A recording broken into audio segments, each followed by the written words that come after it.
इस तस्वीर को जरा गौर से देखिए और अंदाजा लगाइए और फिर सोचिए कि हम कैसे कैसे लोगों के नरगे में आई हुई कौम हैं। यह कब्रिस्तान है और कब्रिस्तान में रेड कारपेट बिछा दिया गया क्योंकि बादशाह सलामत मोहसिन नकवी साहब मुबैना तौर पे अपने ससुर की कब्र पे फातिहा खानी के लिए तशरीफ ला रहे हैं। एक तरफ गुर्बत की चक्की में पिसी अवाम जो दो वक्त की रोटी के लिए परेशान, लोग अपने बच्चों समेत खुद को सिर्फ गुर्बत की वजह से खत्म कर रहे हैं। लोग आटे की 10-20 किलो की थैली के लिए लाइनों कतारों में लगे जान की बाजियां हारते रहे। रोजी मुश्किल, रोटी मुश्किल, अवाम का जीना मुश्किल, महंगाई बेरोजगारी ने वो मत मारी कौम की कि गरीब और सफेद पोश तबका जिंदगी और मौत की कशमकश में मुब्तला है।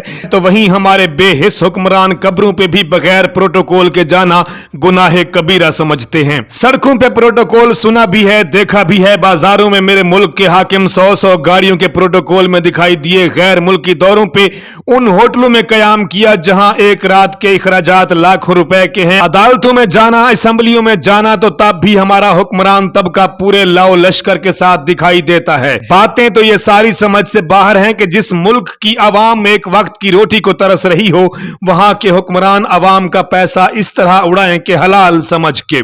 लेकिन इस तस्वीर में मौजूद मंजरनामा हमारी नजरों ने इससे पहले नहीं देखा होगा। कब्रिस्तान एक ऐसी जगह जहां जाके इंसान इबरत हासिल करता है, आजिज़ी के साथ जाता है और यह सोचता है कि आज ये यहां मौजूद हैं, कल मैंने भी इसी जमीन में इसी मिट्टी के सपुर्द होना है, अगर वो भी नसीब में हुई तो। लेकिन हमारे प्रोटोकॉल के लिए शदीद तरसे हुए हुक्मरान कब्रिस्तान में फातिहा खानी भी तब तक जाके नहीं करते जब तक रेड कारपेट मौजूद ना हो।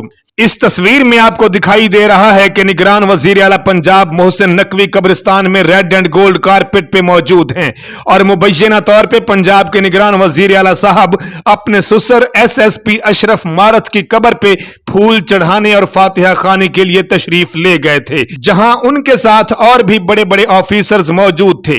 वाह मेरे मोहसिन, आपका एहसान है कि आपने इस अनपढ़ कौम को यह दर्स तो दिया कि कब्रिस्तान में कारपेट पे जाएं और प्रोटोकॉल लेते हुए जाएं, ताकि आपका दबदबा और रोब वहां मट्टी की ढेरियों में मौजूद लोगों पे कायम रह सके। लेकिन एक बात आखिर पे जरूर कहूंगा कि 100 गाड़ियों का प्रोटोकॉल, 100 गार्ड्स, पुलिस की नफरी, कब्रिस्तान में कालीन, ये चीजें आपके पास तब तक हैं जब तक ये कुर्सी आपके नीचे मौजूद है।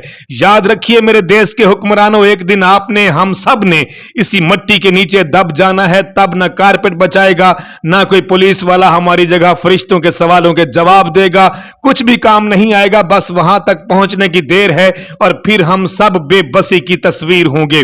चाहे कोई वजीर आजम है, वजीर आला है या दुनिया में किसी भी बड़े ओहदे पे फाइज है, वहां बात होगी आमाल की, हकूकुल्लाह और हकूकुल इबाद की, आपकी और मेरी जिम्मेदारियों की। नाजरीन, मेरी आंखों ने मेरी जिंदगी में यह मंजर पहली बार देखा है। अगर आपकी नजरों से कभी ऐसे मनाजिर गुजरे हूं तो जरूर बताइएगा। और एक सवाल आप नाजरीन के लिए छोड़े जा रहा हूं कि क्या कब्रिस्तान में प्रोटोकॉल के ऐसे मनाजिर होने चाहिए थे या नहीं? आप अपनी राय से आगाह जरूर कीजिएगा। और वतन अजीज पाकिस्तान के तमाम सियासतदानों, मौजूदा और साबका हुक्मरानों से सिर्फ इतना कहना चाहूंगा कि उत्थे अमलां दे होने ने नबेड़े ते किसे नी तेरी जात पुछनी। इजाजत दीजिए, अल्लाह हाफिज। पाकिस्तान हमेशा जिंदाबाद।